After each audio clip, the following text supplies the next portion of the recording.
Hello everyone. Myself Sanat Kumar Swai, Assistant Professor at Vedang Institute of Technology, Asia. And today's class we'll be discussing about the personality, various kinds of personality models, particularly the Myers-Briggs type indicator and the Big Five personality models. In the previous class, we have already discussed about the importance of personality, the performance sector workplace, and what are the tools. So just mentioned about various kinds of tools, the Myers-Briggs type indicator and the big five personality models. So we'll be discussing in depth in today's class. Okay, we'll be going through a few slides and we'll see the details of the different kinds of personality models. So introduction. So what do you mean by Myers-Briggs type indicator, MBTI, which is called in short, and how does the name comes into existence? Okay, so that is basically a psychological tool. This Myers-Briggs type indicator is a psychological tool, okay, which try to measure the personality's preferences, okay, and there are different types of, as according to psychology, there are different types of 16 types of personality traits are there, and it tries to fit the individual based on their personality preferences into one of the personality types. Okay, so it was been developed by Catherine Cook Briggs and her daughter Isabel Brick Mayer, and it based on the theories which was being proposed by Carl Jung. Okay, so the MBTI assesses the personality along four dichotomies, uh, resulting in the 16 types of possible personality types. There are 16 types of personalities. Okay, so this tools, it assesses the personalities. Various kinds of assessments are being done to four types of dichotomies. So what are the four dichotomies? These are like extraversion versus introversion, sensing versus intuition, thinking versus feeling, and judging versus perception versus perceiving. These are the four dichotomies, and assessing any kind of individual through these four types of dichotomy, those kind of individuals can be categorized in any of the 16 personality types. So extraversion versus introversion. So what do you mean by extraversion versus introversion? What do you mean by extraversion? And what do you mean by introversion? The extraversion means it comes from the word extrovert, and introversion means introvert. So whether a person is extrovert or whether a person is introvert, see, most of the people, they try to keep up to themselves. They don't want to open out, and there are certain kinds of people, they want to open out in any time. I mean, they just need the time to open up. Okay, they just need the chance, okay, opportunity to open up. Okay. So if a person is focusing on his outer world, then that is known as extroversion. And if a person is focusing on his inner world, then that is known as introversion. Okay, so we have to see whether a person, whether he or she is interested in the, whether he is an extroverted person or whether he is an introversion person. Okay, so that is one of the four dichotomies. Okay. Next, sensing versus intuition. So what do you mean by sensing? How do you sense? And what do you mean by intuition? So see, when we judge, when we observe any kind of person, there are two types of um, observation. One is through sensing. We sense that this particular fellow is so and so. Okay, and we we have an intuition. I believe that this person is going to be this kind of person. Okay, see, intuition may or may not be true all the time because it is not based on facts and figures. Okay, but sensing, how do you sense? You sense through certain kinds of facts and details, and you interpret it. That is something which is known as sensing. You sense a person various kinds of behavioral attitude. So when you interact with that particular person, when you have known that person for a few time, and you understand that this particular person is so and so. So that is something relating to your sensing. Okay. And intuition means you interpret, okay, and add some sort of meaning to your intuition once you talk. But see, that is not related to any kinds of fact, and that may or that may not be true. It depends. Intuition may be true, intuition may not be true. So this is the second part. One is sensing and versus intuition. Whichever people try to sense a person, try to have a intuition towards a person. Okay. So this is the second dichotomies from the four dichotomies. Next is thinking versus feeling. Thinking versus feeling. How do you feel? How do you think? See, this particular dichotomy, what does it reflect? That you make decisions based on your logic and your consistency, or through certain people or special circumstance. See, when you are, I will give you an example. When you are interacting with a particular person, you think, you have a thought process. Okay, that thought process may be based on your logic or your consistency. When you have made that particular person for a few time, you apply your logic, your consistency in meeting that particular person, and that makes your thought process of that particular person. Whereas feeling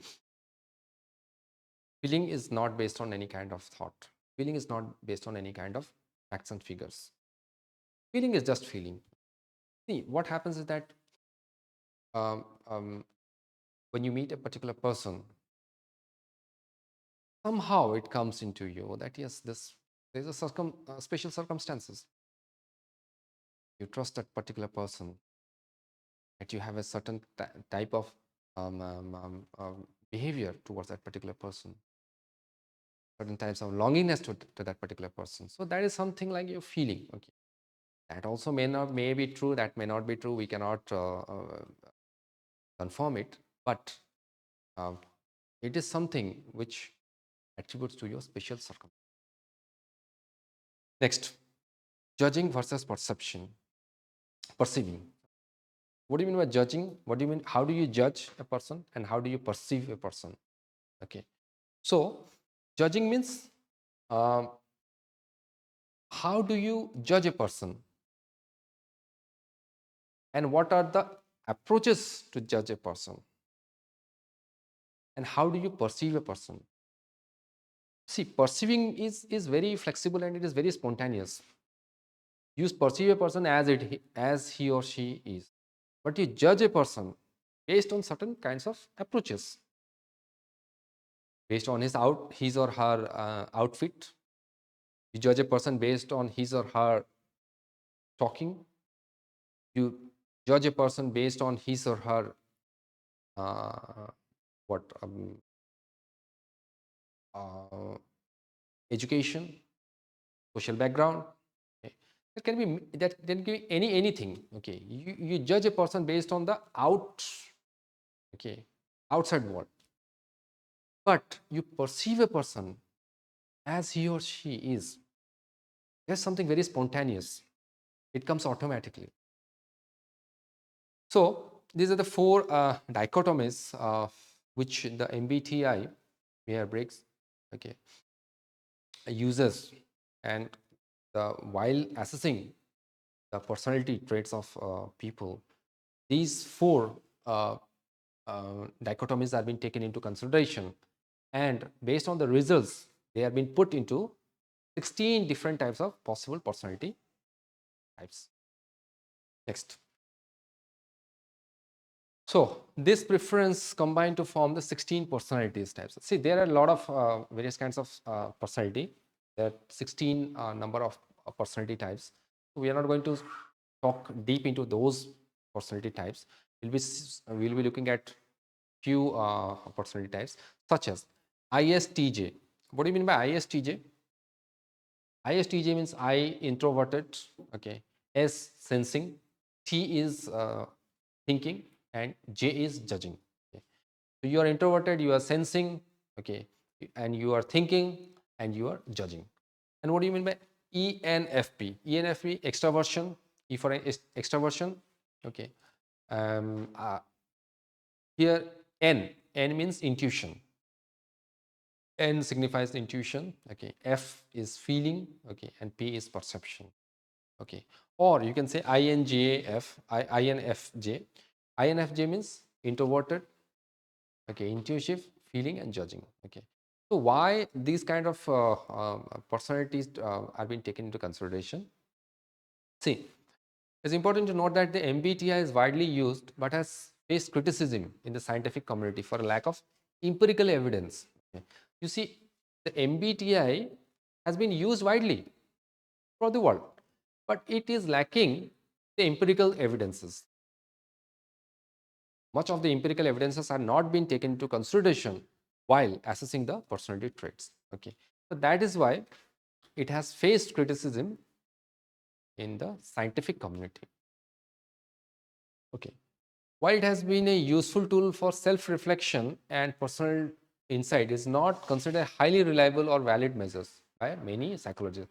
So the psychologists, though MBTI has been used widely, it's a very helpful tool in assessing the personality traits. But if we go in a scientific way, okay, it may not be considered as a very highly reliable source, and particularly by the psychologist. Psychologists do not consider the MBTI to be very highly reliable. Okay. Next, the big five personality models. Again, so what do you mean by the big five personality models? Okay, this is also one of the tools to understand the personality traits. Okay, so why is it known as the big five personality model? Sometimes it is also known as five factor models also. Okay, five factor model. So what are those five factors? Okay, see this um, while studying the five factor models, okay, we understand an individual characteristic, we understand an individual's emotions, we understand an emotional thought, okay, what kind of thought process has been going on, okay, what are the personalities of a particular person, okay. So this is one of the tools, okay. So the big five personality traits are often remembered. Uh, it is also known as ocean, okay. Uh, what do you mean by ocean? O stands for openness. We've already discussed in the previous slides and in the previous class as well that O stands for openness. So what do you mean by openness? Most of the employees these days, most of the people these days, they are very open-minded, very creative. They think out of the box, and different types of experiences are being taken into consideration by these kinds of employees. Okay. They are very imaginative. They are curious. They are open to various kinds of new ideas. Okay, so you have to be openness to experience. This is one of the personality traits of the big five. Next is conscientiousness. See, as we have already discussed about conscientiousness, what do you mean by conscientiousness? Conscientiousness means if you are focused on your task, you are concerned about task which has been given to you. You are very meticulous, okay, and you're concerned about how to complete your assignments at the stipulated time. So these kind of persons, they're very self-disciplined, okay. and very organized type of person, and they set different types of goals. Okay. And often they are very hardworking and very meticulously they try to complete the work. So this is also one of the personality trait. Next is extraversion. Okay. What do you mean by extraversion? Extraversion can be comes from the word extrovert. Okay. These kinds of people, these kinds of employees, they are very outgoing, they're very social, okay, very talkative. Okay. And sometimes you see these kind of employees, they are also very energetic. Okay. And they handle the social situation in a fraction of time, as because they are very extroverts. You see, they do the liaising type of work very easily. Okay. That becomes very piece of cake for this kind of employees. Okay. So this is also one of the personality traits which has been seen, the acronym called E. Agreeableness. What do you mean by agreeableness?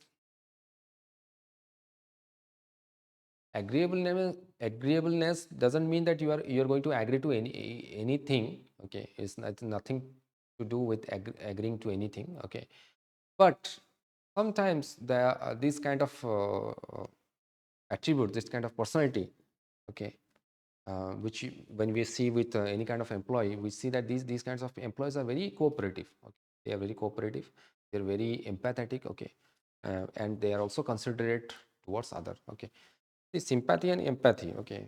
Most of the people, they practice empathy, but they don't practice empathy. But particularly these kind of employees, you see, they are very empathetic nature. Okay. And very compassionate, very cooperative. Okay. um, they work in harmony. They work in harmony at the workplace and at their colleagues. This is also one of the trait. Okay. And next is neuroticism. What do you mean by neuroticism? What do you mean by neuroticism? Neuroticism is um, very often referred to as emotional stability. What do you mean by emotional stability? You keep your emotion to yourself. You're not going to show your emotion at outside world. What is the need to show your emotion outside? Is it that important? Well, most of the employees, they keep their emotion up to themselves, and most of the employees, they try to, or they tend to show off their emotion at the workplace or anywhere you see. So these kind of employees, okay, the persons who have neuroticism, okay, what happens to them? They are prone to emotional instability. They're prone to emotional instability. They are unable to keep their emotions to themselves, and they experience negative emotions. Okay. What if this? What if that? Okay. Let's see what happens. Let's keep our emotions to ourselves. If something bad happens, it's okay, not a problem.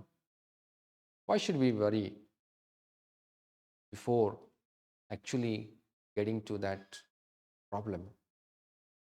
These kind of employees, they tend to get anxiety attacks. They show off their negative emotions before the actual problem. So this is also one of the trait, of the personality trait of the big five. Now, concluding to this slide, we'll see that researchers and psychologists, they have different types of personality assessment tools to measure various kinds of personality traits. Okay, this two, like five, okay, and the Myers-Briggs indicator. Okay. Apart from this, there are various kinds of other tools also, okay, such as neo personality inventory, okay, or the international personality item pool, okay, or the big five. Okay. So There are a lot of tools and techniques which are used to assess the personality of an individual. But the big five, okay, which we have already discussed, are considered relatively stable over time.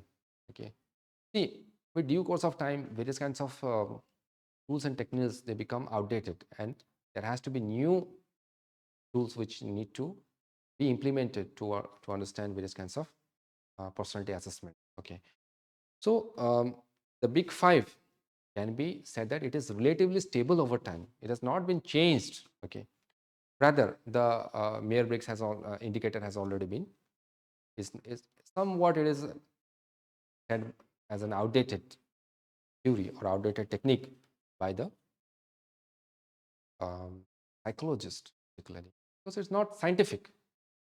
That can be modified or that cannot be relied upon.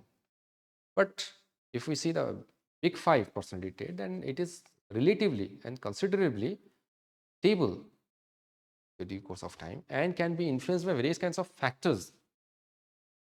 So what are the factors? Factors are life experience and environmental changes. What do you mean by life experiences and environmental changes? Anything can happen to our life, and any good or bad can happen in our life experiences, and that is going to contribute to our personality development. That is going to affect our personality. Okay, including any kind of environmental changes. There is an environmental change. If you're going to change one place to another, if you're going to see uh, working in your hometown and working abroad in a different cultural setting, you have a different types of personality changes. So definitely your environment is also important for you, whether you are acceptable to that particular environment, whether you are amicable to that kind of environment. That is very important. Okay. Understanding an individual's profile on this trait can provide insight into their behavior, preference, and interpersonal dynamics. So if you are going to understand any kind of individual's profile through these kinds of traits, that's going to through this we will be able to understand into their behavior patterns. What are their behavioral patterns? What are their interpersonal skills? What are the interpersonal behavior? Okay. So these all contributes to their personality. So I believe with this we have concluded the various slides. Okay, and please note down if you have any kinds of doubts relating to this few slides. Just jot down your doubts comment section, and we'll be more than happy. I'll be more than happy to discuss them in the next classes. Thank you so much.